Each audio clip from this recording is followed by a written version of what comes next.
a great woman of God. Who in this country carries the flavor she carried? Now tell me, Banji, who is like Judith? Nobody. And when she went into that valley that she is in, I pray God brings her back. Nobody leads worship the way that woman does. Nobody carries the anointing she did. Nobody is like Judith Babiri. Look for them, Talio. Pastor Wilson Bugembe. Now, when you put them on the platform, you see they are all great ministers in music. Pastor is a pastor, of course. Great ministers. Listen, Judith's cut is very different from Pastor Bugembe's cut. Very different. Pastor Bugembe sings sermons. By the time you're done listening to his song, do you understand? Judith takes you before the throne of God and you're crying before Jesus, loving him and thanking him for the cross and for all those things. Not Pastor Wilson. Do you understand? Then there's another guy. And all these guys are, listen, they are not the same. This guy was sent to give you a wedding music and party music, so you do Chiki Bombe. But now, never seen tears going, oh Jesus, when Chiki Bombe is playing.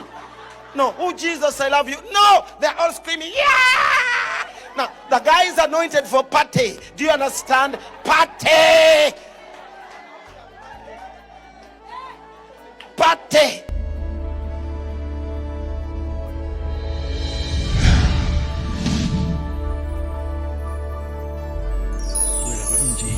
Jange mbalamusizaako nnyo mwenna mulinnya lisinga amanya gonna erya Mukama waffe Yesu Kristo omwana wa Katonda oyo abeera ddala omulamu. Wasuza otya gweno mukwano gwange ali eyo ate era wasiibye otya? Njagala kulamusaako nnyo maanyi ag'omwoyo omutukuvu era njagala kutegeeza nti Mukama tukoze obulungi butali butono mu nsi eno ey'abalamu. Tulindirira naffe essuubi eddamu, tulindirira oyo omulokozi waffe, tukyakkiriza, tukyamulindirira akadde nga katuuse obuliawo naffe ne tuddayo tuli mu mubiri guno tugweyambisaamu bweyambisa, tugwewogomyemu okusobola okutuukiriza ekyo kye yateesa.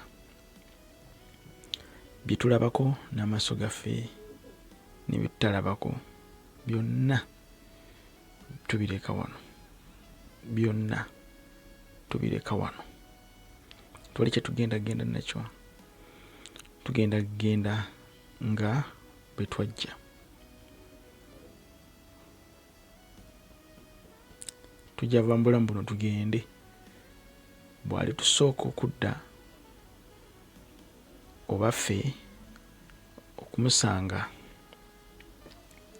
nenga tetujja kubeera wano paka tujja genda obadde abamu ku ffe tetukyaweza myaka 4,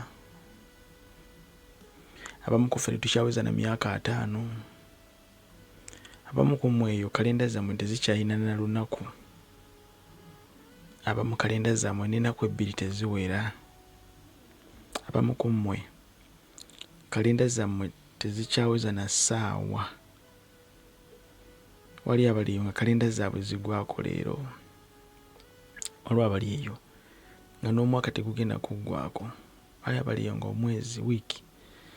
So tugenda neera tukkiriza Katonda nga bwali omulamu nti nga tunaba kuva mu bulamu buno tugenda kukola ekyo ekyatuteekebwateekebwa. Kulabika nti tukikola kyekikulu mu byonna kukola ekyo kye wayitibwa okukola oba okukola ekyo kyolina okuba ng'okola ekiri mu kwagala kwa Katonda.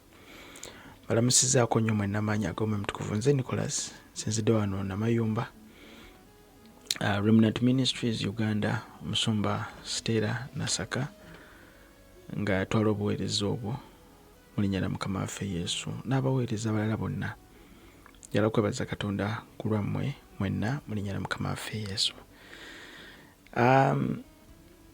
Vidiyo ebaddeko amabegako awo, ndakusaba n'obwegendereza mukwano gwange ekisa kya Kristo kikumale, ebigambo bino bigenda okwogera obiwulirize bulungi n'obwegendereza. Tulina ababuulizi wano wammanga. Ababuulizi ekika kino kingi kati ababuulizi ekika kino kigenda okubagamba nti asobola okuyimirira ku kituuti n'anoonya attention y'abantu we bagenda okutandika okumufuula topic of discussion, tafuddeeyo either negative oba positive, as long as atrendinzeemu wiiki eyo egenda kumuyamba okulanga ekkanisa ye, okulanga erinnya lye, okulanga ekifaananyi kye n'ebirala ebigenderera mu kuba ebifaanagana ku bityo. Abaweereza tubalina olwaleero ngaye tekigenda mukwasa nsonyi kwogera bigambo bya nsonyi, era tekigenda mukwasa nsonyi kwogera ekigambo ekiri controversial, kubanga akimanyi bwenna akyogera kigenda genda mu matu g'abalokole abali concerned. They will reply me back. So when they reply me back, then they will know me, then you know. Nkimanyi bulungi nnyo. Naye njagala otwale eddakiika emu sekendi 2 osiriikiriremu, a moment of silence, osaasire endiga. Gamba muno nti tusaasire endiga ezituula mu kibiina ne zituula ne ziwuliriza. Ddala nnyo tulinamu nnyo omulembe olwaleero ogwa buli muntu kati apooso. Kati buli muntu apooso, balinamu ekibeera kino nti anyway saagala genda yeeyo. Naye tulina okumanya abaweereza wawe tulina okukoma ddala nga tukuta omuzindaalo ne tulema kubeera just excited okwogera ebigambo. Ddala mostly bwe kituuka ku comparinga abaweereza ba Katonda.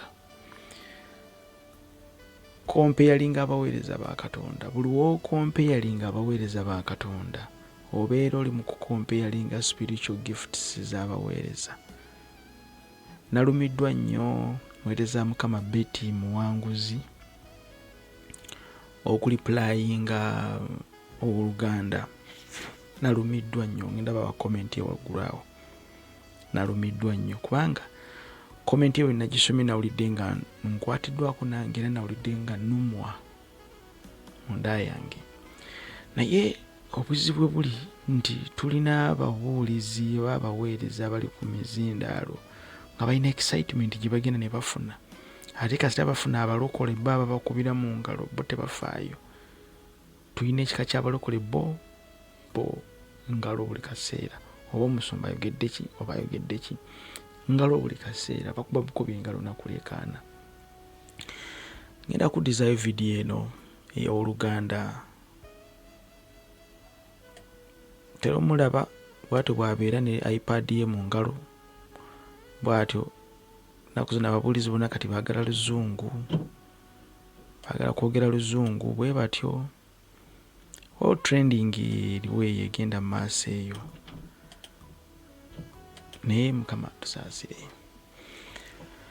Batera nnyo okwagala okwogera ebigambo, okwagala nnyo okugenda ewala. Nfunye revelation, nina revelation. Waliwo Oluganda omwera namuwulira n'ayogera n'agamba oba y'ono ndowooza y'ono era ndowooza Dasitaani. Yagamba nti ebyawandiikibwa ebimu byaggwaako byakoma, omulembe gwabyo gwaggwaako. Nakiwulira nti omulembe gwabyo ebyandikibwa ebyo gwaggwaako. Kati tuli mu mulembe mupya n'ebyawandiikibwa bipya. Kakati nkwe audio eno, vidiyo eno, ngenda kusaba tutambule bulungi ffenna tuyige. 1, 2, 3 go. That dear great woman of God, who in this country carries the flavor she carried? Now tell me, Banji, who is like Judith? Nobody. That woman of God, who else in this country carries or carried the flavor she carried? Who?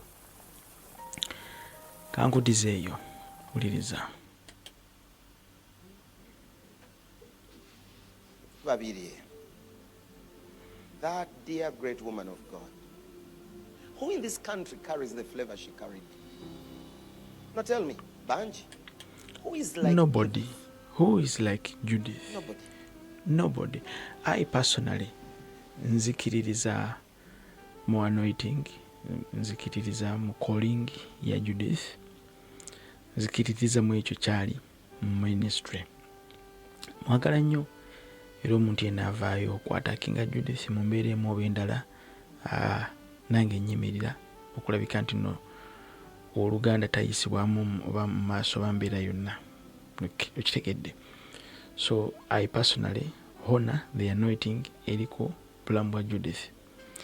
Naye ate nganzo omuvubuka musajja mu ngeri yonna gy'oba okitwalamu, asomye ku byawandiikibwa, alabye ku baweereza, alabye Katonda ng'akozesa abaweereza.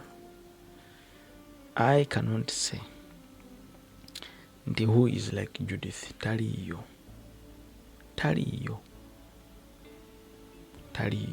It's very wrong. Obeera ng'ogamba nti now God is limited to Judith. Obeera ng'agamba nti ebirabo by'omwoyo omutukuvu byawa now biri compared, spiritual gifts now they are compared, distributed as he does it. Then now yakoma ku distributinga. Number one, bwe yali adistributinga ku Judith, ekyo ne kiggwa uniquely. Teri n'omu asobola ku receivinga oba teri n'omu alina ekyo kyalina. Kakati Katonda si bw'atyo bw'akola. Katonda akolera mu generations tukaddemu. Katonda ajja akolera mu generations. Ajja akolera buli mulembe. Katonda ajja abaako engeri gya manifestingamu n'abaweereza. Ajja alina engeri gya manifestingamu ne ministry purposes ze nga bw'aba ayagala. Buli mulembe, buli fenna, buli mulembe. Kale ate buli mulembe gugenda guggwako, ne bwe guggwako era making sure nti ebirabo ebyo tebizikirira, at least bisigalawo nga bimanifestinga mu mbeera oba endala, kubanga yabiwa mubiri gwa Kristo. Now eriyo bemmanyi nga batambulira mu kisa babiri ekyalina. Yes, naye kuba nti tebasobodde kufuna push oba tebasobodde kufuna kisa kiggulibwawo nzigi mu ministry, tekitegeeza nti obutabategeera nnyo eri n'eri nti they are not. No, they are there covered, protected by God for a generation to come. All this generation ninga gyebali nina bemmanyi. However, nkimanyi bulungi Judith carries something unique as you as the other, because we are given differently. Naye kyezisobola kugamba nti no one can be Judith babiri. Ekyo kikyamu.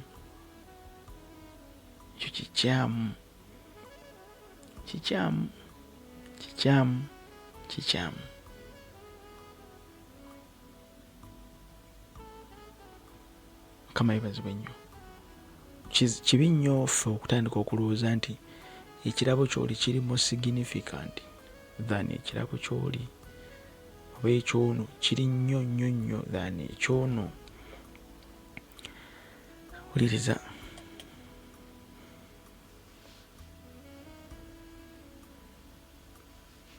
And when she went into that valley that she is in, I pray God brings her back.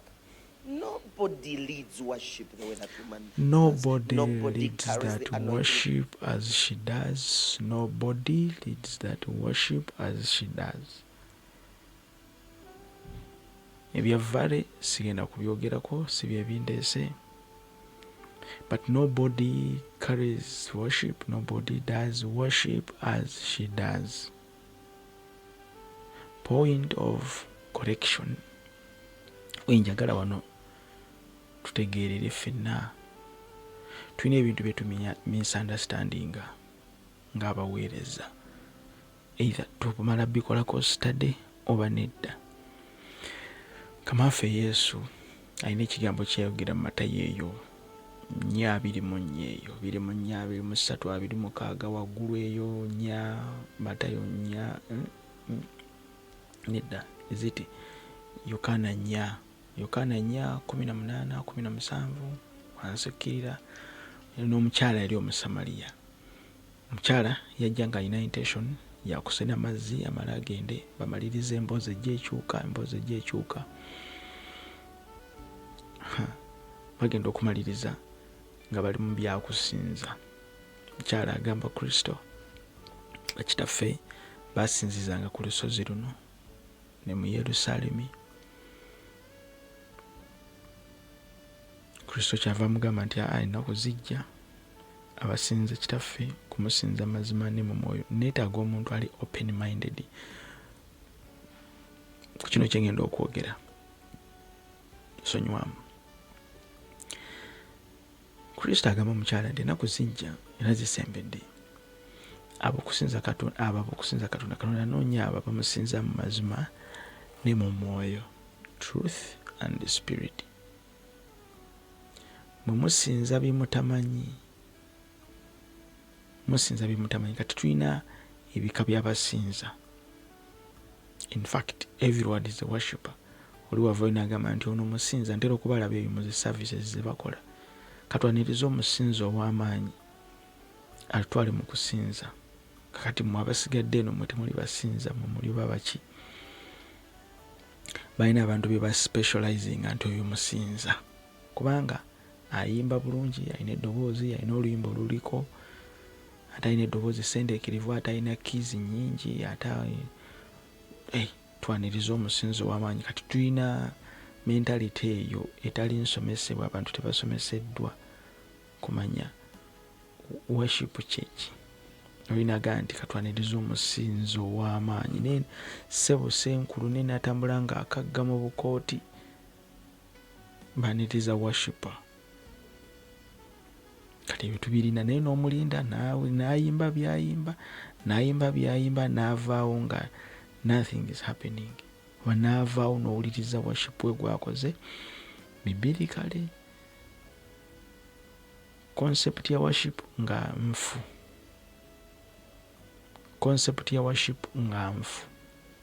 Back to Dunstan. If you say nti Judith abatwala mu worship, then wabawo ekizibu. Ngenda kujja ku Betty Mwanguzi mukwano gwange. Aina comment gye yakoze ngenda kugibawaawo. I felt bad bwe yakoze comment eyo kubanga nategedde wa jeva. Nategedde yagiwandikidde mu bulumi. Now, singa ovaayo n'ogamba nti Judith is a worshipper, then kitegeeza nti by'oli mu kuyimirira okwogerako ku kituuti tobitegedde, tobimanyi. Ngenda kukoma waawo. Is Judith's music ministry oba music songs za worship oba nedda? Tulina abantu pa mirundi ng'ena abasinza. Number 1, tulina abasinza bye batategeera. Yokaana kansoma olunyiriri luno. Siti Yokaana 4:24, Yokaana 4:19. Yokaana 4:2 bajjajjaffe baasinzizanga ku lusozi luno nammwe mugamba nti Yerusaalemi kyekifo ekigwana okusinzizangamu. Yokaana 4:3 Yesu n'amugamba nti omukyala nzikiriza ekiseera kijja kye batalisinzizangamu kitaffe ku lusozi luno newankubadde mu Yerusaalemi. N'agamba nti mmwe musinza kye mutamanyi, ffe tusinza kye tumanyi. Nawo waliwo abantu abasinza kye batamanyi, wabeerawo n'abantu abasinza kye bamanyi. Yokaana 4:2 kikyamu kya bulabe, kyangu okusinza ky'otamanyi. Katulina abantu abasinza kye batamanyi, ne tubeera n'abantu abasinza kye bamanyi, ne tubeera n'abantu abasinza nga okusinza kwabwe si kwa mu mwoyo nga kwa mubiri, n'obeerawo n'abantu abasinza nga omutima gwabwe guli wala ne Mukama. Kakati abo tebabeera mu mwoyo, babeera mu mubiri. Bayibuli besomesa okusinza Katonda mu mwoyo ne mu mazima, omwoyo n'amazima. Wala abasinza mu mubiri,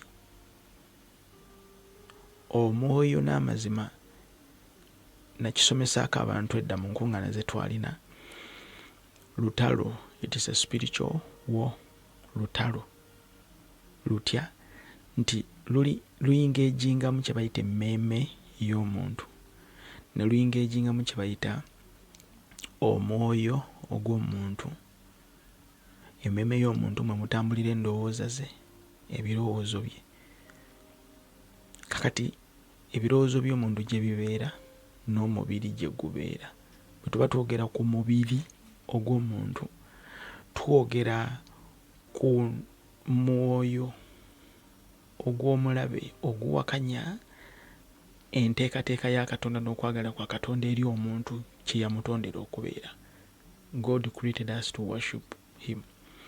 Kati ye omulabe ye kyakola attacks ng'ayita mu kye tuyita flesh, not body, flesh. Flesh eno nsi ya mu mwoyo ekozesa ebirowoozo by'omuntu n'amagezi g'omuntu. Yebazibwe Mukama. Sigenda gendayo nnyo wala mu byawandiikibwa kubanga obudde tulina butono. Naye bw'onaagenda n'osoma Abatesalonike ekisooka 5:23 n'okkirira wansi, eyawula kye bayita omubiri, omwoyo n'emmeeme. Then olutalo olubeera mu worship luliwa nti omwoyo n'emmeeme y'omuntu byagala byekwate wamu bitandika okufumiitiriza ku ki Katonda kye yali, kyali ne kyaliba. Kyali, kye yali ne kyaliba. Emmeeme n'omwoyo bibyagala. Ekyo kye bayita okusinza Katonda mu mwoyo n'amazima. Kakati ate omubiri ye flesh kyayagala. Omubiri guli mwoyo guleeta olutalo wakati wo n'emmeeme. Emmeeme eno bingiti nti yo etambula, birowoozo bya muntu bitambula. Omuntu kyangu nnyo okuyimba oluyimba nga lugenda mpola naye nga lwogera ku rent, lwogera ku waliwo ennyimba za Judith Babirye ezimu ze yayimba n'agamba ampisizaawo weenali ampisizaawo weenalabira abalabe bange n'ebirala.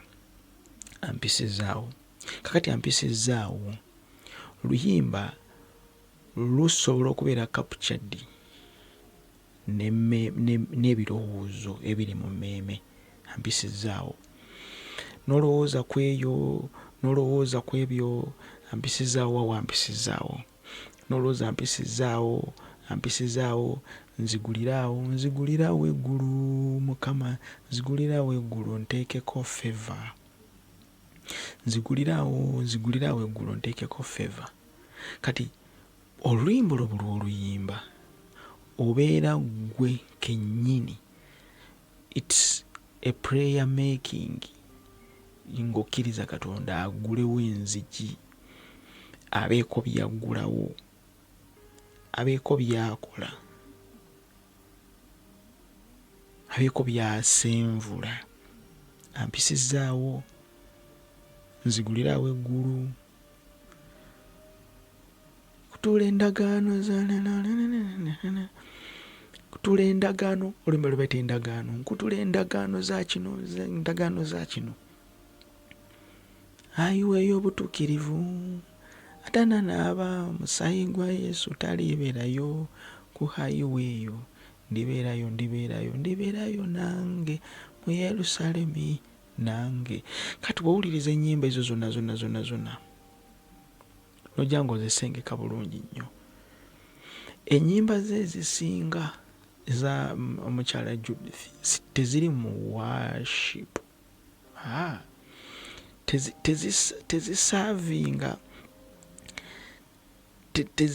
Tezisaavinga altar ya worship.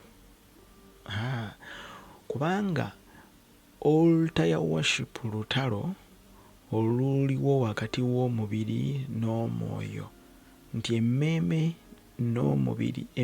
n'omwoyo tebirina kulowooza ku kintu kyonna, wabula birowooza ku ekyo Katonda kyeyali ne kyaliba, kyali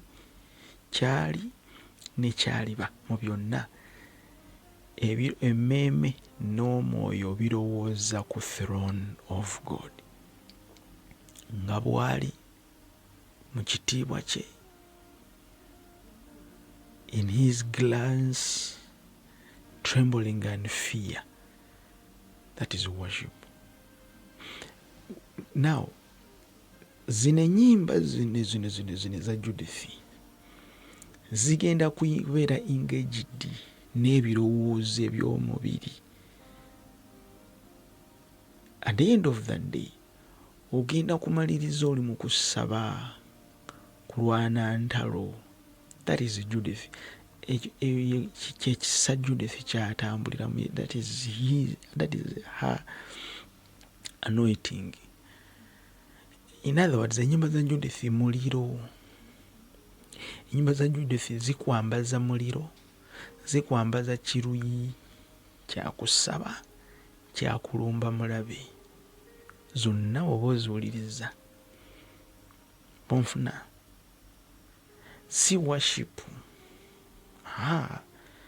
Naye ate singa owuliriza ennyimba za Jonathan Babala, Apostle Jonathan Babala, for example, n'owulira oluyimba luno olugamba alina oluyimba luno olugamba, nina gwe ndaba omusajja ayambadde ebyeru, lukoba lwe mu kifuba lwa zaabu, enviiri ze zitemagana ng'ebyoya by'endiga, amaaso ge nnimi ez'omuliro. Byonna byawandiikibwa. Enviiri ze ziringa ekikomo ekizigule, ddoboozi lye mazzi amangi, abatukuvu ndaba basinza Hozana, kanvuuname sinza Hozana, buli lulimi luvuuname woli. Lugamba lutya, gwe Katonda ow'amaanyi, gwe weka weka, gwe weka weka, gwe weka weka, kitiibwa kikugwana, gwe yali era aliba, gwe weka Yesu weka. Kakati oyo worship Babala Apostle. Agenda ate ye Judith agenda kujja akugambye mponye endagaano,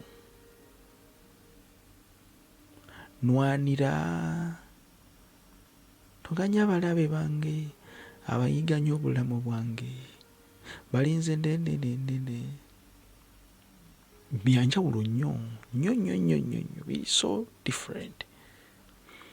Waliwo oluyimba Judith lwalina wano kandukwe wano ku video wano, tuyinza okudda mu kitundu ekyokubiri olw'obudde nti bunziruseeko, ate njagadde wabe wayambibwa mu linnya lya Mukama waffe Yesu. Wuliriza Judith wano, wuliriza dakika ng'emu, wuliriza.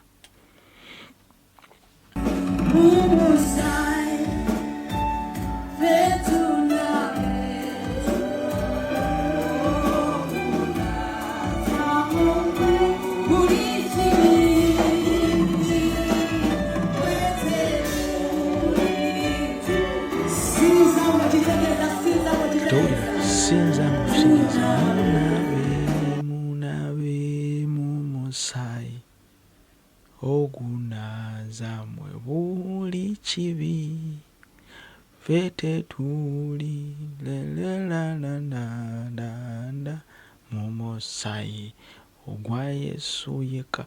Kakati nakugamba nti sinza ng'okitegeeza. Mu nsi ey'omu mwoyo altar of worship oyo taba worship. However, ndi ye Judith kyalina asobola okwambaza omuliro ne gukusitula ne gukutwala in another dimension of the spirit. Era ogenda kumaliriza osaba, togenda kumaliriza ng'osinza, nedda ogenda kumaliriza osaba. Ogenda kumaliriza oyita muliro. Why? Kubanga ekyo kyakaringa. She's not a worshipper. Naye asobola okwambaza omuliro gw'omwoyo omutukuvu n'owulira ng'olinga ng'ali mu worship. But it's not worship. However, kyakaringa kinene, kyamaanyi, kirabo.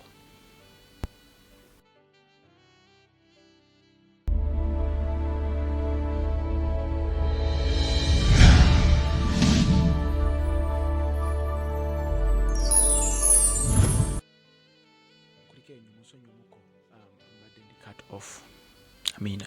Mbadde nkyakugamba nti Judith kamukuddizeeyo wano, kamukuddizeeyo owulirize.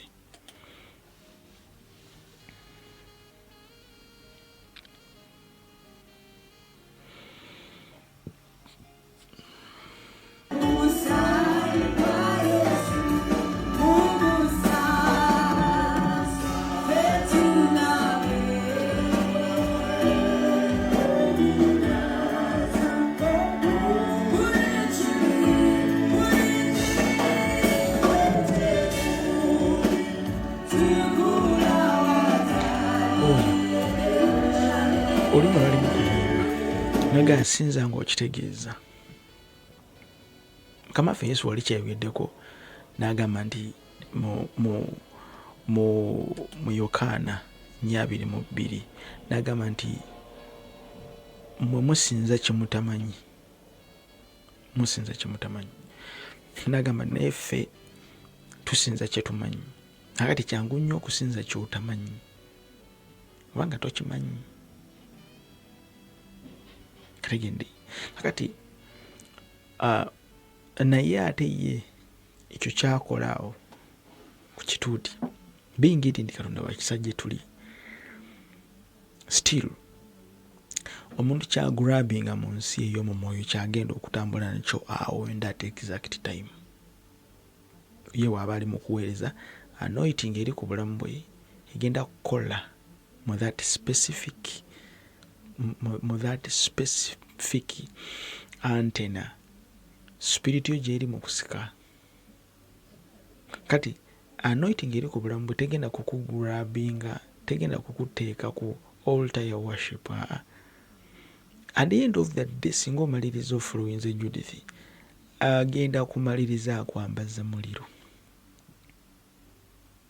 Ndwadde ziwona, bazibe bamaaso balaba, mizimu gigenda, oyeye ogenda kumaliriza abamu mwambadde mufunye ekirabo eky'omwoyo omutukuvu. That is Judith. Oyo akukoleeza omuliro ogw'omwoyo. Ministry ye bwetu bweri. Kakati bw'otunulira Babala waliwo olunyiriri luli mu kubikkulirwa. Tusooke tugende mu kubikkulirwa. Mu kubikkulirwa obudde bw'olakuba tulina butono. Tugende mu kubikkulirwa eyo, mu kubikkulirwa 4:10. Mu kubikkulirwa 4:10. ku Bikulirwa 4:10 ayogera bw'ati, agamba nti abakadde 24 balivuunama mu maaso g'oyo atudde ku ntebe, era balisinza oyo omulamu emirembe n'emirembe, era balisuula engule zaabwe mu maaso g'entebe. Twali mu worship conferences twategekanga ne tusomesa abantu abakadde bano engule zino zaali zitegeeza ki, how did they cast it down, tukikola tutya naffe. Naye nalaba abantu nga bali led to the throne of worship, nga n'okuyimba tetuyimba, nga twogera bwogezi bigambo, ate nga temubayimiriza nti muyimirire tusinze. Muyimirire tusinze. Tusinza tutya ng'otudde? Wanika emikono gyo mu bbanga nga twali gwe tugamba. Lwaki otudde? Yimirira. Wanika emikono mu bbanga. Nedda tetubonyaabonya bantu. Ayagala atuule, ayagala yeebake. But ekigenda okuddako, ekigenda okukutuukako gw'omanyi, twatandikanga kulaba abaana nga ba Asha batandika kusitula baana babajja ku bakyala abaleza abaana, ng'omukazi takyasobola kukwata mwana. Tulengera abasajja nga tebakyasobola kuyimirira, beesanga bonna babayamba buyambi. Ba Asha babadde bayamba obuyambi abaana, ba Asha babadde bayamba nga ba Asha be bayamba, babadde bayamba ba Asha nga bonna bali ku ttaka. Nalaba abantu abeebaka. Musumba wange Stella n'ambuuza nga muzeeyi oyo anaaza okukoba nedda ssaawa 2 yeebase, tamanyi biri ku nsi. Tuli mu worship. Twali wali eri Kayebe, si Kayebe wokka, wonna we tugenze nga tukola conferences za worship. Kayebe ewa Uncle Brian wali eri Pastor Brian Pound ekyaliwo. Kati worship kyama, worship tetumala gakyogera bwogezi. Kubanga Bible esomesa nti anoonya abo bamusinza mazima ne mu mwoyo. Mu mazima ne mu mwoyo. Kakati byanjawulo nnyo. Omuntu ali mu worship, abeera worship. Bible esomesa ku Bikulirwa 4:11 agamba nti nga boogera bwogezi tebayimba. Osaanidde gwe Mukama waffe Katonda waffe okuweebwanga ekitiibwa n'ettendo n'obuyinza, kubanga gwe wabitonda byonna, era byabaawo lwa kusiima kwo, era byatondebwa. Ebigambo ebyo bifuluma byonna byogera ku kyali, byogera ku kyeyali n'ekyaliba. That is worship. Bwe kasita oyogera ebigambo nga tolina woojja, teweeteekamu. Ponya endagaano ze saamanya, Mukama ponya endagaano. Waliwo ebinyimba ezimu ze bayimba, tuyina ebigambo bye tuyimba nti tuli mu worship, ennyimba ze tuyimba, naye nga bw'oziwuliriza it's not worship. Sembeza woli nabadde ndaba nga waliwo bali mu kuyimba eyo, tonjabuulira mbiwaayo byonna gy'oli, wanika emikono osinze Mukama, puumulira mu gwe, yayandira gwe, tewaliyo mulala, faayo gye ndi nga gwe. Kati ebigambo ebyo si worship, nedda. Si worship, nedda. Kubanga temulimu incense egulumiza Mukama kumulaga kiki kyaliba. Kubanga worship it's all about glorifying God nga ye, tebiri mu birala.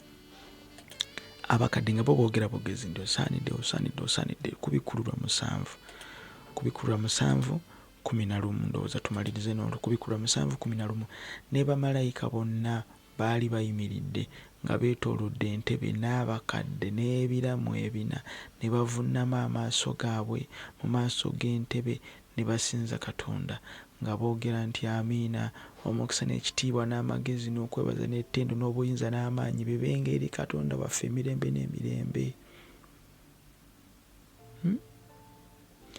Omukadde n'addamu n'agamba nti bano bambadde ebyambalo ebyeru be baani era bava wa? Kamayibazibwe nnyo.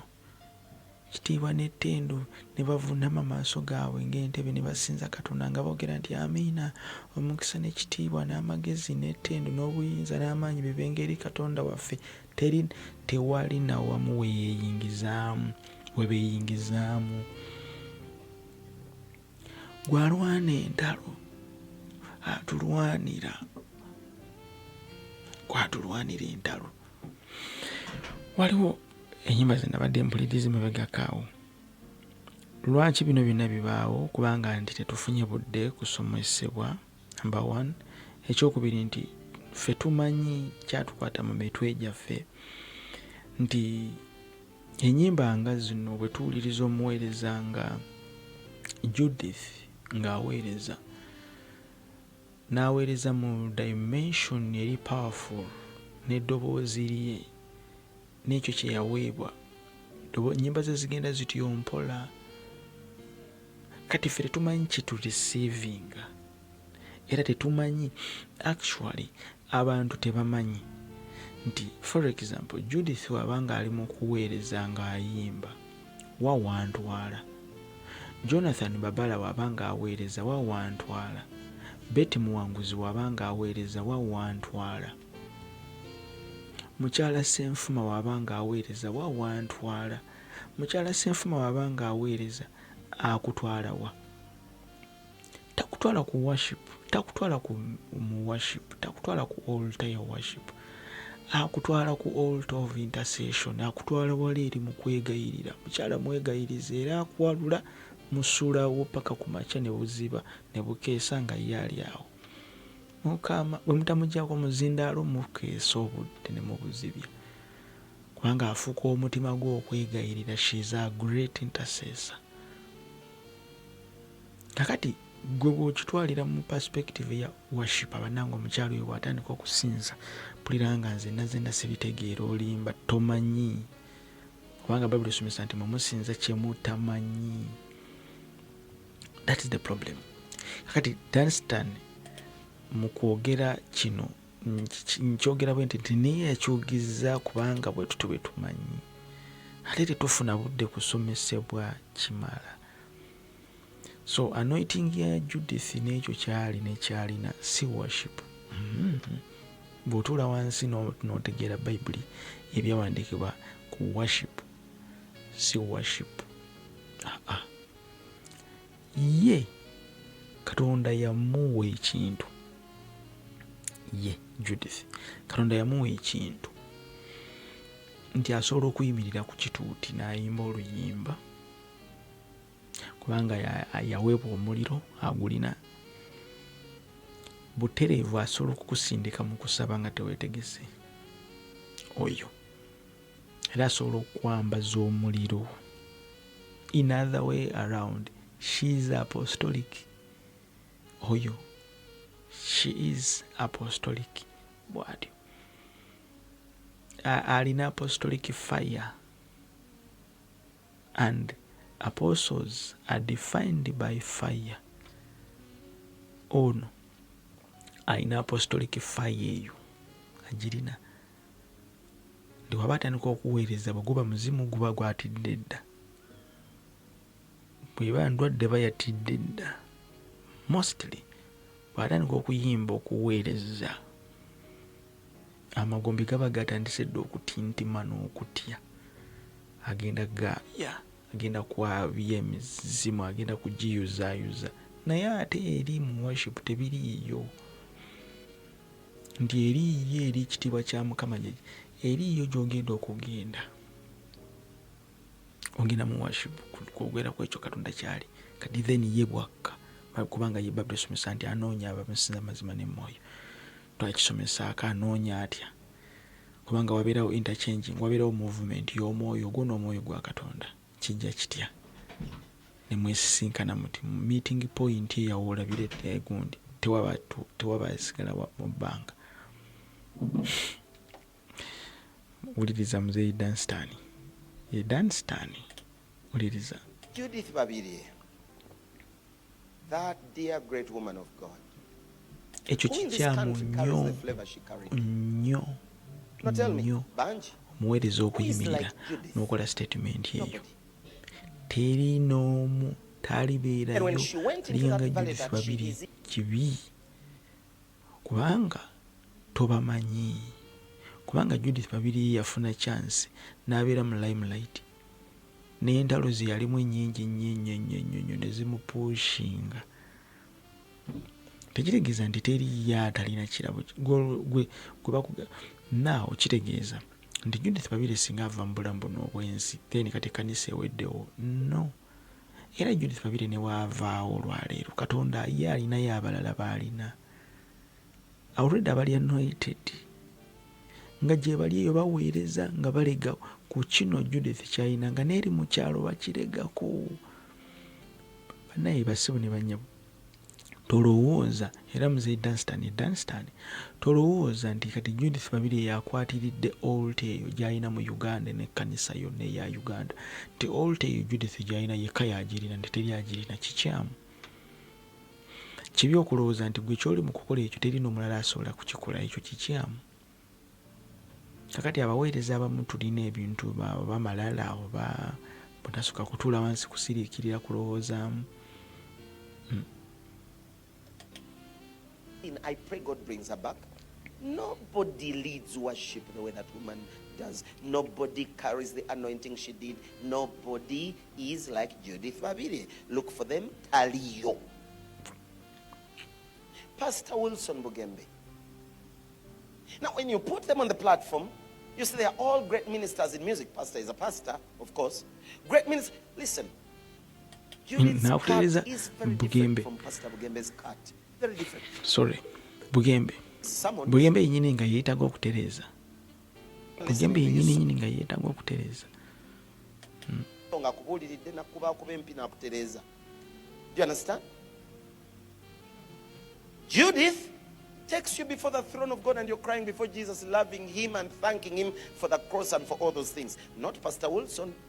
Kati confusion yaawo. Judith ekisa kye kigenda kuvuga kikutwale ku throne of God, webaze Yesu omusaayi n'ebirala omwebaze. And the beginning it was worship. Confusion nyingi nnyo. You become controversial, otandike okwogera ebitakwatagana. Then there's another guy Katonda yatuwadde Chikibombe. And all these guys are, listen, they are not the same. This guy was sent to give you a wedding music and party music, so you do Chikibombe. And but now Adi Chikibombe. Never seen tears go. Era nkyasasire wali omuntu tula wansi ogambe tusaasire sirikire mu wansi ogambe kakati osaasira abantu abali mu kanisa bakuba enduulu n'abakuba engalo n'omubuulizi yennyini omuteeke mu kusaba. Kubanga bw'oyogera ku nnyimba za Levikson n'otuleetera Chikibombe kennyini Levikson naye tamanyi Chikibombe kitegeeza ki. Levikson tamanyi Chikibombe kitegeeza ki. Tamanyi.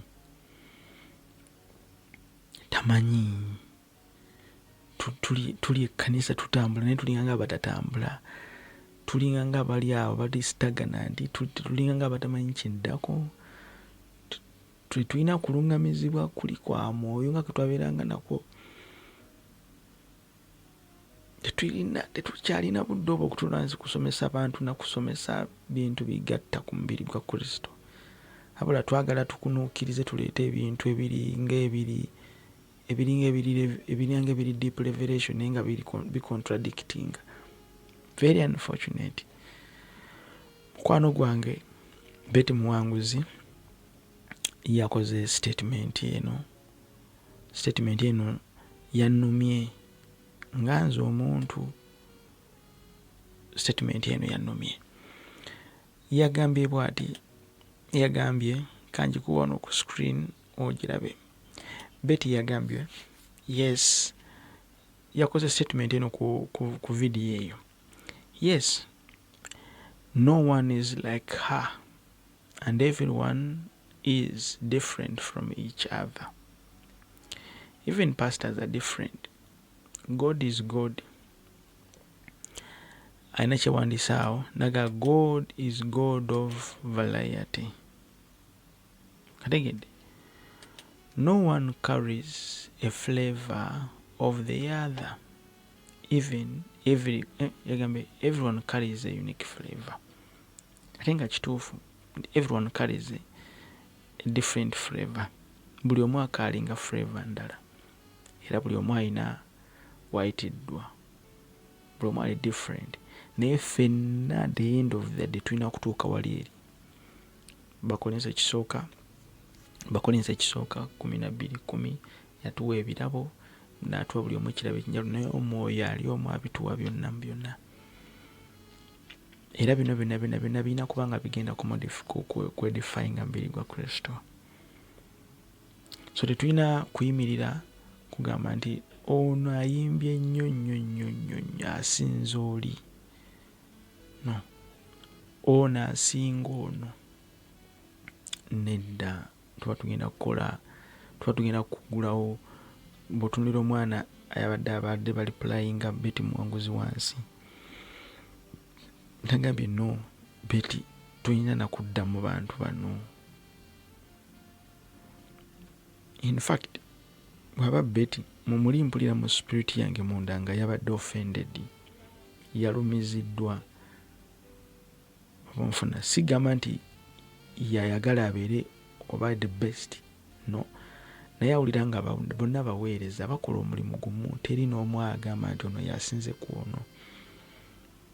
Bwe mulaba omuweereza ayimiridde nga alina anointing etambuza abalema, oli nga alina anointing esomesa, ewoono mu buweereza bweno abalema n'abazibe b'amaaso tebalaba. Naye ate ewoono abazibe b'amaaso balaba ne bakiggala bawuliriza. Kati nga gw'ovaayo ng'ogamba omusajja ono alina anointing baba y'amaanyi esinga ku yooli. No, that is wrong. Kubanga we are given differently. At the end of the day, golo yaffe ffenna kuweereza. So tosobola kuyimya n'ogamba nti Judith Babirye ye yaweebwa kye yaweebwa baba teri n'omu akirina obadde ki. Bw'ava mu bulamu buno n'agenda nadde eri kitaffe olowooza kanisa tegenda sigala ng'etambula. Kanisa gyasigala ng'etambula. Why? Kubanga ebirabo byonna weebiri. Tulina ebirabo bingi. People are gifted by the Holy Spirit. Tomalaayo bangi. Judith ministry ye nungi nnyo ekolera ddala n'olwaleero ekola. Naye omuntu ow'omwoyo ategeera kyasinza, ategeera ministry. Bw'owuliriza Judith Babirye ministry ye tekutwala ku altar of worship. Olwo omaliriza oli mu kuyita muliro, omaliriza oli mu kusaba. Kyekimu n'oli owawali wa ku UCC omukyalo oyo, mukyala Bishop omugenzi, naye bw'atyo bw'ali intercessor, ayinza okukwata omuzindaalo n'akaabira wansi awo okumala essaawa nnamba mumuggyako bujja muzindaalo. Oba kategeera. Worship kintu kinene nnyo, kirala nnyo kiteetaagisa kumala gatomera. Abantu abalina ennyimba eza worship batono nnyo, batono ddala. Lwaki temunzikiriza ne mbasiibula? Njagadde ako nka clearing nange mbeeko kyengattako mu linnya lya Mukama waffe Yesu. Mbaagala nnyo. Nze Nicholas era mbatumidde kwagala kwa Katonda kuba nkumire mu linnya erisinga amannya gonna erya Mukama waffe Yesu. Budde butukwata olw'emirimu egy'enjawulo tubeerawo wansi ne wayalo mu wiiki, naye Mukama mulungi mwesigwa. Gye tuli waawo.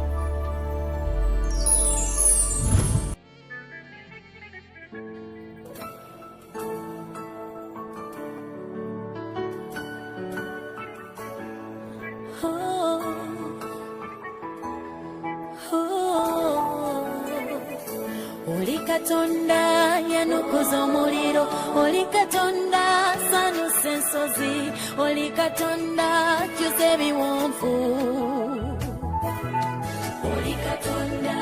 Oli Katonda talemwa mbeera, oli Katonda addamu essaala, oli Katonda wulira abantu bo. Oli Katonda omwesigwa, oli Katonda ow'ekisa, oli Katonda ow'amaanyi. Oli Katonda twagala, oli Katonda tusasira, oli Katonda tulwanira.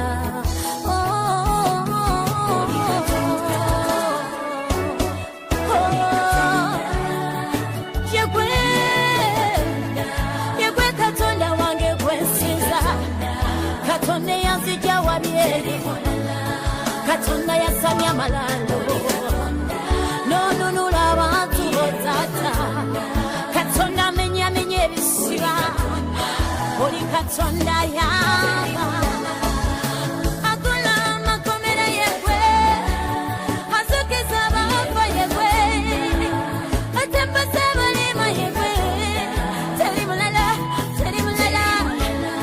Oli Katonda alina obuyinza, oli Katonda alina ekisa, oli Katonda, oli Katonda, oli Katonda,